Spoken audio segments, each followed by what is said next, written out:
Human trafficking involves one of three elements: fraud, force, or coercion. You just need one of those three things in order to show that someone's being trafficked, meaning that they have to perform a service that they're not being compensated for.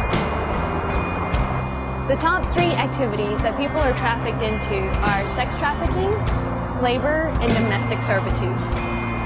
3/4 of the world's cocoa comes from West Africa. Unfortunately, most of that chocolate and cocoa beans, most of the cocoa beans are harvested by children, basically slave labor. Interpol did a raid on cocoa plantations in West Africa in June of 2009, and they found 54 children of 7 different nationalities working on these plantations. These kids were basically trafficked into the plantations, and they worked 12 hours a day for no pay in really horrible conditions, and they also did not receive an education. Whenever you buy chocolate, you really need to look for the fair trade stamp on the chocolate. When you see a fair trade stamp, basically what this is telling you is that this company has been responsible in where their cocoa has been harvested. So basically they're not using child slave labor, and they're paying their workers a fair wage to produce this cocoa.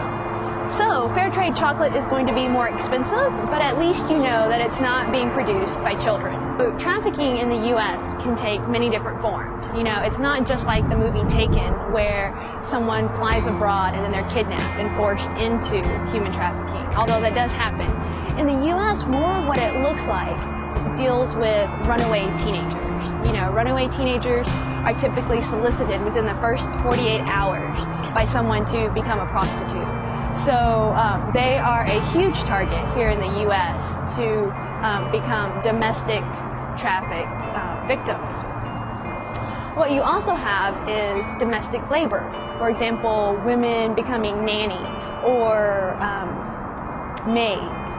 So oftentimes you will see women trapped in domestic servitude. That's another form of human trafficking. Also, one that's a little bit more surprising would be women in restaurants or nail salons, or men working out in fields dealing with agriculture.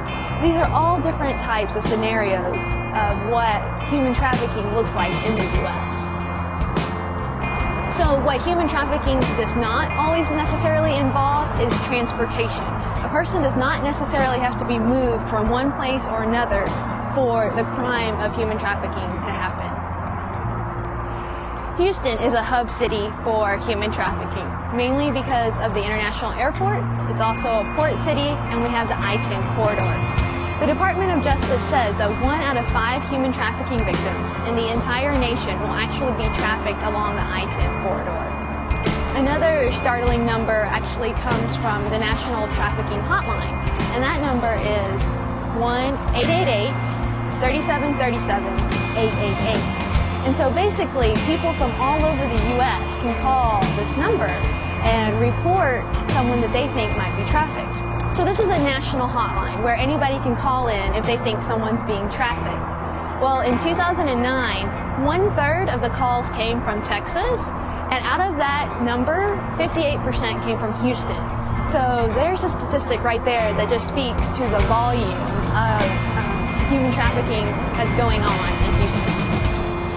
Sex trafficking has a lot of aspects to it. First of all, there's the domestic side, and then there's the international side. The domestic side is where women here in the U.S. are trafficked into the brothels and the spas, and they're working as prostitutes. And oftentimes this involves underage teenagers, runaway teens. On the international side, what we're seeing is women from overseas, from Thailand, Vietnam, the Ukraine, Russia, being transported here into the U.S. and working at these brothels.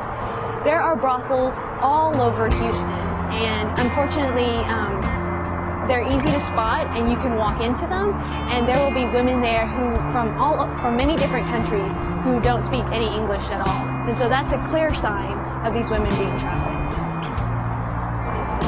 Free the Captives is an evangelical nonprofit dedicated to working on human trafficking issues. We have a domestic and an international focus. And we have working groups where people can join in order to follow the pursuit that they want to take in fighting human trafficking.